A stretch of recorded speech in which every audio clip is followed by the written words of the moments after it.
Bonjour à tous, j'espère que vous allez bien. Aujourd'hui, on se retrouve dans une nouvelle vidéo après un petit moment d'absence. J'ai été très occupée en ce moment, je cherche une alternance en librairie et ça me prend énormément de temps. Et j'ai aussi dû participer à des entretiens, chercher un stage, donc je suis un peu partout à la fois et j'ai pas trop eu le temps de tourner une vidéo. Mais aujourd'hui, je reviens pour un sujet qui m'intéresse, les écarts d'âge dans la littérature, on en pense quoi? Donc comme chaque vidéo où j'analyse un sujet ou un genre littéraire, je vais le diviser en 3 parties. La première partie, pourquoi dans certaines romances, il y a de gros écarts d'âge et en gros comment ils sont représentés. Dans la deuxième partie, on va voir comment certaines représentations de ces écarts d'âge peuvent être toxiques. Et dans la troisième partie, on analysera les très bonnes représentations des écarts d'âge dans les livres. Donc on commence tout de suite avec la première partie, les écarts d'âge dans la littérature, le pourquoi du comment. Les écarts d'âge se trouvent souvent entre deux protagonistes d'une romance ou d'une romantasie, c'est le mix entre romance et fantasy, et c'est parce que certains lecteurs ou certaines lectrices trouvent cet aspect assez attirant d'avoir un personnage plus âgé qui va donc avoir ces aspects un peu plus protecteurs, voire dominants, ou un aspect plus sécuritaire, plus mature. On peut noter que c'est généralement l'homme qui est plus âgé dans ces romances. Et c'est un point qu'on va analyser un peu plus tard dans la vidéo. C'est généralement un homme plus âgé avec une femme plus jeune. Et je vais donner plusieurs exemples. Évidemment, je ne sais pas si j'ai besoin de le préciser, mais dans cette vidéo, je parle uniquement des écarts d'âge légaux, c'est-à-dire entre deux personnes majeures. Les deux personnages ont forcément plus de 18 ans. Je ne parle pas de choses qui sont complètement illégales et où le consentement n'a pas sa place, parce que ça serait du grooming. Petite définition du grooming pour ceux qui ne la connaissent pas, mais ici on parle que d'écarts d'âge légaux. Donc cette introduction plutôt courte mais directe est terminée et maintenant on va passer à la deuxième partie, en quoi les écarts d'âge dans ces romances ou les romantaisies peuvent être toxiques. J'utilise des mots un peu forts comme toxique ou problématique, mais en soi c'est un sujet qui va bien plus loin que la littérature et qui s'étale dans les médias en général, les films, les séries, voire même juste dans la société en général. Donc le premier point assez simple, c'est que cette image des écarts d'âge avec un homme plus âgé peut transmettre des critères sociétaux aux hommes qui sont encore une fois plutôt toxiques, comme l'homme doit être mature, viril, doit être protecteur et la femme plus jeune, elle, aime cette sécurité d'un homme protecteur. Attention, il n'y a rien de mal à aimer que son partenaire soit protecteur envers nous, mais cette idée que c'est forcément un homme viril, grand, fort, plus âgé, plus expérimenté que nous pour nous protéger, ça peut être problématique. Je vois pas en quoi quelqu'un du même âge que nous, ou même plus jeune de 1 an ou 2, ne pourrait pas se montrer protecteur. Dans mon entourage, j'ai énormément de personnes qui sont dans des relations où ils ont à peu près le même âge à quelques mois près, et c'est pas pour autant qu'ils ne peuvent pas se sentir en sécurité ou avoir cette dynamique de protection dans leur couple. Donc, est-ce que l'âge a vraiment sa place ici, et est-ce que c'est pas toxique de transmettre ces critères de oui, l'homme a toujours ce caractère un peu protecteur envers sa partenaire. Maintenant, on va parler d'un cas assez spécifique, le cas de la romance, tout ce que nous n'avons jamais été. Donc, je vais pas parler nécessairement du plot de la romance, qui n'est pas très important ici, mais plutôt de la différence d'âge entre les deux personnages. La jeune fille Léa a 19 ans et l'homme en a 29, donc il y a 10 ans d'écart. C'est un écart d'âge quand même assez significatif pour être noté, et je vais essayer de développer pourquoi moi je trouve ça plutôt problématique. Donc là je vais sortir du contexte littéraire complètement et on va se baser sur des bases scientifiques. Donc un des personnages a ici 29 ans comme je le disais, Axel, et à 29 ans son lobe frontal est complètement développé. Tandis que Léa, elle, qui a 19 ans, n'a pas son lobe frontal complètement développé. Et vous allez me demander, mais qu'est-ce qu'on s'en fout? Eh bien, le lobe frontal est utilisé pour la prise de décision logique, construite et réfléchie. Des actions qu'on ne prend pas sur un coup de tête. En gros, c'est une sorte de maturité sur la prise de décision. Et dans le livre, on voit plusieurs fois que Léa est un personnage quand même extrêmement impulsif. Elle prend des décisions parfois très extrêmes, elle va se mettre nue devant Axel pour lui faire la cour ou lui montrer que elle l'aime, ce qui est une décision je trouve complètement stupide et très immature.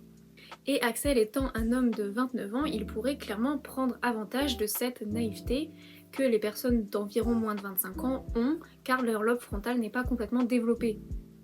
Heureusement, Axel n'en prend pas vraiment avantage, même s'il sort avec, mais dans le sens où il ne la manipule pas pour son bénéfice personnel.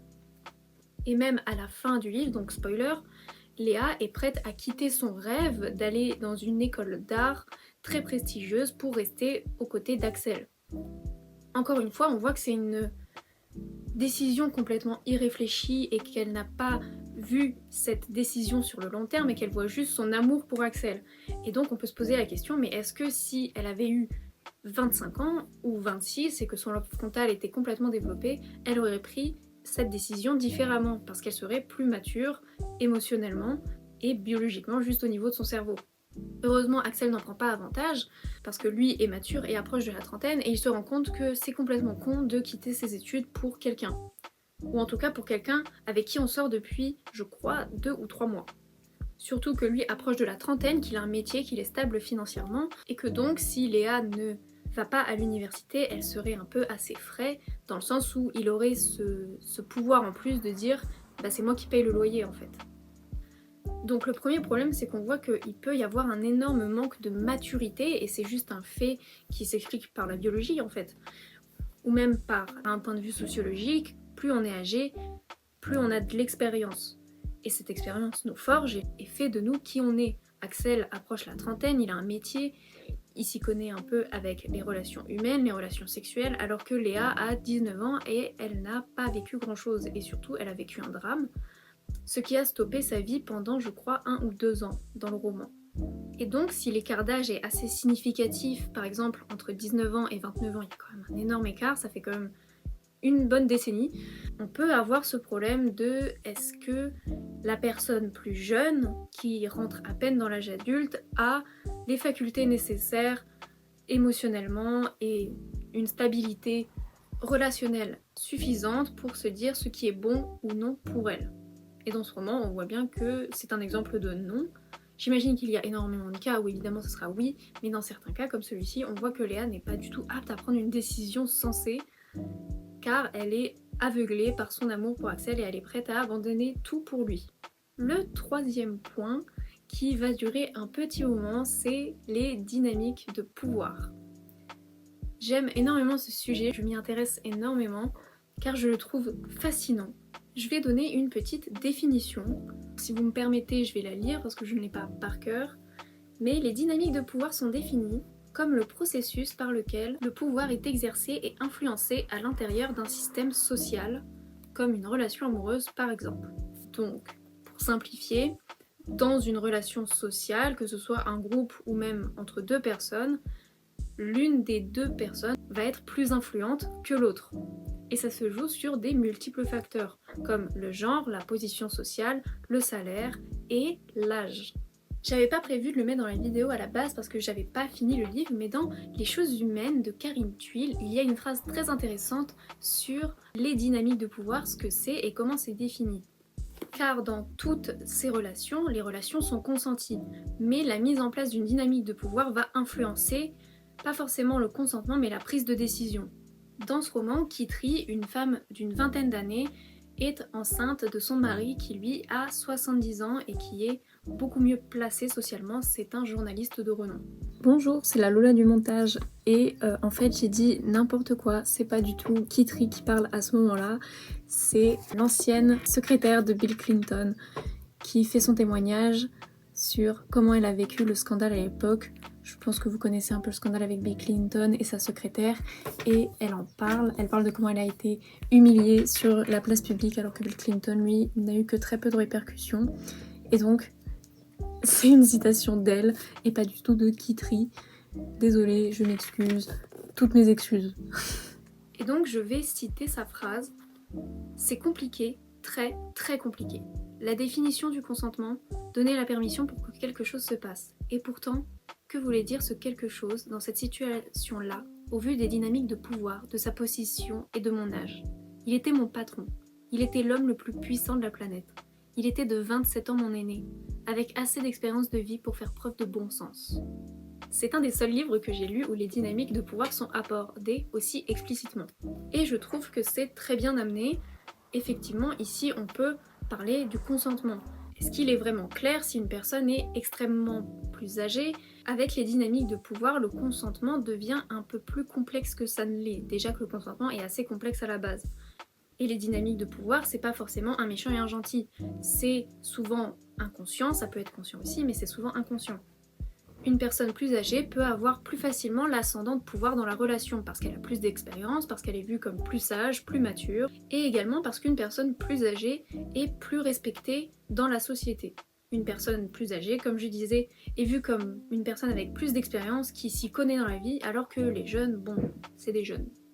Donc ici, un écart se creuse. Un écart dans le consentement et dans les dynamiques de pouvoir. La personne plus jeune aura déjà l'écart d'âge qui fait que la dynamique de pouvoir se creuse, et en plus une personne plus âgée, surtout de beaucoup, on va dire 10 ans ou plus, va être plus respectée en société et va souvent avoir un meilleur salaire. Je ne compte pas le meilleur salaire parce que normalement ça devrait faire encore que l'écart de dynamique de pouvoir se creuse, mais je suis gentille, je le rajoute pas. Et j'ai trouvé un très bon exemple de la représentation des dynamiques de pouvoir dans les relations amoureuses. Parce que là, je reviens un petit peu à la littérature, David Founkinos le montre très bien dans son roman Vers la beauté. Encore une fois, je ne vais pas vous parler du plot, je vous conseille de lire ce livre qui est excellent, mais je vais plutôt parler d'un moment qui est plutôt anecdotique dans le livre. Antoine Duris est un professeur aux Beaux-Arts, un conférencier qui est très respecté et qui approche la quarantaine d'années. Un jour, par hasard, il rencontre une ancienne élève à lui dans la rue et il lui propose d'aller boire un verre. Cette étudiante était majeure lorsqu'il était son professeur et est majeure lorsqu'il lui propose d'aller boire un verre. Et durant la discussion autour d'un verre avec cette jeune femme, il se dit qu'il pourrait facilement coucher avec puisque celle-ci a des étoiles dans les yeux quand elle parle de lui, et elle parle d'à quel point ce professeur a marqué sa vie et à quel point il est important pour elle dans son parcours scolaire et sa carrière. Elle est clairement admirative de lui, et donc déjà on pourrait se dire que les dynamiques de pouvoir changent. Entre professeur et élève, il y a clairement une dynamique de pouvoir. Ça serait comme un patron et son employé. Même si c'est son ancien professeur, il y a toujours cet aspect de « il m'a donné le savoir, c'est en partie grâce à lui que j'ai mon diplôme ». Donc ici on a deux facteurs pour créer une dynamique de pouvoir malsaine. La position sociale et la différence d'âge. L'étudiante a, je crois, dans le livre aux alentours de 22-25 ans. Et lui, donc, je crois qu'il est au début de sa quarantaine. Mais heureusement, l'ancienne étudiante se rend compte des intentions de son ancien professeur et est complètement dégoûtée. Et elle part du restaurant. Et maintenant, quatrième point de cette deuxième partie, c'est le dernier, je vous rassure. Après, il y aura quand même des points positifs. C'est que dans ces représentations des écarts d'âge, c'est souvent, très souvent, la femme qui est la plus jeune et ça renforce des critères de beauté toxiques pour les femmes en société. Cette fois, je ne vais pas prendre un exemple littéraire, mais je vais prendre une étude psychologique faite par le Guardian. Cette étude présente deux graphiques. Un graphique qui montre que les femmes sur une appli de rencontre vont être attirées par les hommes de leur âge ou entre plus ou moins 5 ans. Donc si les femmes ont 20 ans, elles vont être attirées, on va dire, par des hommes entre 20 et 25 ans. Si elles ont 40 ans, elles vont être attirées par des hommes entre, on va dire, 35 et 45 ans. Ça reste à peu près dans la moyenne d'âge. Mais pour les hommes sur cette appli de rencontre, ils se sont rendus compte que ces hommes étaient attirés en moyenne par des femmes qui avaient autour de la vingtaine, voire plus jeunes. Pour les hommes, ils n'étaient pas attirés par des femmes de plus de 24 ans. Et donc, qu'est-ce qu'est le message? C'est que les femmes doivent être jeunes pour être désirables, tandis qu'un homme est attirant, point. La fameuse phrase de « He's aging like fine wine », il vieillit comme du bon vin. Cela crée une société avec des critères de jeunesse inatteignables pour les femmes, créant des femmes de 40 ans, 50 ans ou plus qui sont complexées car elles n'ont plus la même peau, le même visage, la même force qu'elles avaient à 20 ans. Donc voilà, maintenant on peut partir sur la partie 3, mais quelles sont les bonnes représentations des écarts d'âge dans la littérature et pourquoi ce sont de bonnes représentations à mon goût. Et attention, on va nuancer un peu les choses. Ce n'est pas parce qu'une personne est plus âgée qu'elle va forcément modeler ou manipuler la personne plus jeune dans la relation. Ça marche pas comme ça. Et heureusement. On a un très bon exemple, je trouve, dans The Love Hypothesis. Pourquoi? Donc, Adam est un professeur d'université et il a 34 ans. Olive a 26 ans et c'est une étudiante en doctorat. Donc là, on pourrait se dire, il y a une dynamique de pouvoir énorme parce que c'est un professeur, il a 34 ans, c'est une étudiante et elle a 26 ans. Donc déjà, il y a l'âge et la position sociale, en plus du salaire. Mais ce que Ellie Hazelwood a bien fait, c'est que Adam n'est pas le professeur d'Olive, ils ne travaillent même pas dans le même bâtiment, elle n'a aucune matière en commun avec lui, elle ne le côtoie jamais, elle ne le connaît que de nom, elle sait que c'est un professeur qui travaille ici, mais ce n'est pas son professeur, ce qui diminue déjà cet écart de dynamique de pouvoir. Et en plus, Olive a 26 ans. Et je vais revenir à mon point d'avant sur le lobe frontal, etc. C'est qu'à 26 ans, elle a une maturité émotionnelle, une stabilité relationnelle qui est bien plus grande que si, par exemple, elle avait été une étudiante à l'université, mais dans sa licence, où elle aurait eu entre 18 et 21 ans, où là, ça aurait été vachement plus chaud. Donc ce qu'a fait Hayley Hazelwood, c'est qu'elle sait que les écarts d'âge, ça plaît dans la romance. Mais en même temps, ça peut être plutôt problématique, surtout si c'est une romance entre un professeur et une étudiante. Donc ce qu'elle a fait, c'est que déjà, elle a réduit l'écart d'âge à un âge qui est convenable, on va dire. C'est où la protagoniste, qui est plus jeune, est assez âgée pour pouvoir prendre ses propres décisions toute seule, pour être consciente de ce qu'elle fait. Et elle l'a réduit encore un petit peu plus en faisant que Adam ne soit pas son professeur, mais un professeur qui travaille dans le bâtiment d'à côté avec qui elle n'a jamais parlé auparavant. Donc la dynamique qui était auparavant comme ça se réduit considérablement et crée une relation beaucoup moins problématique. Et mon deuxième exemple, c'est dans le livre Intermezzo de Sally Rooney, qui va dans tout le livre explorer les dilemmes et les problèmes d'une relation à écart d'âge. Dans deux relations, la relation entre Margaret et Ivan, où Margaret est plus âgée et Ivan beaucoup plus jeune, il a aux alentours de 22 ans, tandis que Margaret en a je crois 36. Et c'est d'ailleurs la seule romance ou histoire où j'ai vu une femme plus âgée dans les relations à gros écart d'âge. Et une deuxième relation entre Peter qui a je crois 34 ou 35 ans et Naomi qui en a 26. Et à travers tout ce livre, l'autrice va nous questionner sur nos propres principes, sur notre point de vue d'une relation à écart d'âge, sur le point de vue des personnages, que ce soit le personnage plus âgé ou la personne plus jeune dans la relation, ce qu'ils pensent d'une relation à écart d'âge, des problèmes que ça peut apporter, des dilemmes que ça va créer, de l'hypocrisie de la société vis-à-vis de ces relations, et aussi de comment est abordée une relation à écart d'âge avec cette fois-ci une femme plus âgée. Les personnages sont dans un dilemme constant. Je l'aime, mais est-ce que je suis trop vieux ou trop vieille pour lui ou elle? Est-il ou elle trop jeune pour moi? Est-ce que je l'influence? Ou est-ce qu'il est capable de prendre ses propres décisions tout seul, etc., etc.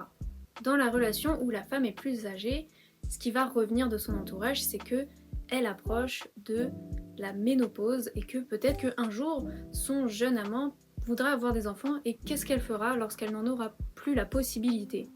Sally Rooney explore tous ces sujets, elle essaye de les développer le mieux possible, de donner plusieurs points de vue, ce que j'ai trouvé très intéressant et plutôt objectif, plutôt que de condamner ou de glorifier, c'est on essaye de trouver soit un entre-deux, soit on en discute. Ce que j'essaye de faire dans mes vidéos, c'est pas soit on condamne, soit on valide. Ça marche pas comme ça, c'est pas aussi binaire. Ce qui est excellent dans le livre de Sally Rooney, c'est que les différences d'âge sont mentionnées et elles sont traitées. Les personnages se rendent compte qu'il peut y avoir des potentielles dynamiques de pouvoir qui vont se mettre en place et ils font tout pour les réduire. Malgré leurs différences d'âge, ils s'aiment et ils sont conscients des risques. Et ils mettent tout en place pour que leur partenaire soit heureux ou heureuse et surtout libres de leurs propres décisions sans se sentir influencés par l'âge de leur partenaire, le fait qu'ils aient un travail, etc., etc. Alors que je reviens dans tout ce que nous avons jamais été, Dans cette romance où les personnages ont quand même une bonne décennie d'écart et où la protagoniste a moins de 20 ans, elle en a 19 dans le premier roman, leur écart d'âge est à peine mentionné comme si c'était un détail insignifiant, c'est juste « Ah oui, bon, j'ai 10 ans de plus qu'elle ». Ça ne semble être un problème pour ni l'un ni l'autre des protagonistes, et c'est à peine mentionné à la fin du livre par le frère de la jeune femme. Et je me suis dit, mais c'est le seul personnage un minimum sensé dans ce livre. C'est le seul personnage qui va parler de l'éléphant dans la pièce, parce que là, vraiment, ça fait 300 pages. On est au courant que lui, c'est un trentenaire qui a un travail qui est posé dans sa vie, alors que elle va à peine reprendre ses études après un drame qu'elle a subi dans sa vie. Et je me dis, mais c'est complètement lunaire, ça marcherait pas du tout comme ça dans la vraie vie. Je pense qu'à un moment donné, quelqu'un mentionnerait cet écart d'âge. Voire même, si on est assez mature, on le mentionnerait. Si on tombe amoureux d'une personne qui a 29 ans ou qu'on a 29 ans et qu'on tombe amoureuse d'une personne qui en a 19, on mentionnerait en fait le fait que cet écart d'âge peut être problématique. Ou en tout cas, on essaierait d'être complètement transparent sur ce que cet écart d'âge leur fait ressentir. Est-ce qu'ils sont mal à l'aise? Est-ce qu'ils trouvent ça complètement normal? Ou est-ce que certaines personnes peuvent trouver ça attirant d'avoir, c'est ça, cet ascendant d'âge sur une personne? Mais dans ce livre, c'est absolument pas mentionné. On ne sait même pas pourquoi cet écart d'âge a été mis dans ce livre. Honnêtement, les 3/4 du livre, on oublie que Axel a 30 ans. Déjà parce qu'il agit majoritairement comme un adolescent de 19 ans, mais surtout parce qu'on nous le rappelle une fois toutes les 100 pages. Et qu'il n'y a aucune preuve dans son comportement, dans comment la société agit autour d'eux par rapport à leurs relations, dans comment leurs proches réagissent à comment ils sont ensemble, qui peut nous montrer qu'il y a une différence d'âge notable. C'est complètement mis sous le tapis, comme si c'était juste un petit détail dans leur personnalité, et c'est juste dans les 30 dernières pages du livre que Axel va avoir une prise de conscience grâce au frère de la protagoniste que, en fait, ah oui, elle n'a que 19 ans, il faut qu'elle aille faire ses études, elle peut pas rester avec moi alors que j'ai 30 piges. Il faut qu'elle en apprenne un peu plus sur la vie avant de pouvoir juste s'installer avec moi. Point final. J'aurais trouvé ça vachement plus intéressant qu'il creuse sur pourquoi il y a 10 ans d'écart, en quoi ça peut poser problème, ou alors juste faire une romance où cet écart d'âge n'a pas lieu, parce que là, on ne comprend pas à quoi il sert du tout. Donc voilà, j'espère que cette vidéo vous a plu. J'ai essayé de prendre plusieurs sources différentes, de la romance young adulte, du roman plus contemporain, du roman étranger. J'ai essayé de trouver plusieurs sources, et aussi des sources scientifiques pour fonder mon argumentation. Alors je pense qu'on ne va pas se revoir avant un petit moment parce que le mois prochain, j'ai un stage en librairie et donc je pense que j'aurai pas vraiment le temps d'écrire des scripts ou de tourner des vidéos. Ou alors si j'ai le temps, ce sera sûrement une vidéo assez courte et assez simple, du style mes lectures de printemps ou quelque chose comme ça, et je suis même pas sûre de pouvoir le faire. Parce qu'en plus je serai pas dans cette ville, je serai pas là où je suis, je serai complètement ailleurs. Donc en attendant, prenez soin de vous et on se dit à la prochaine fois. Bye!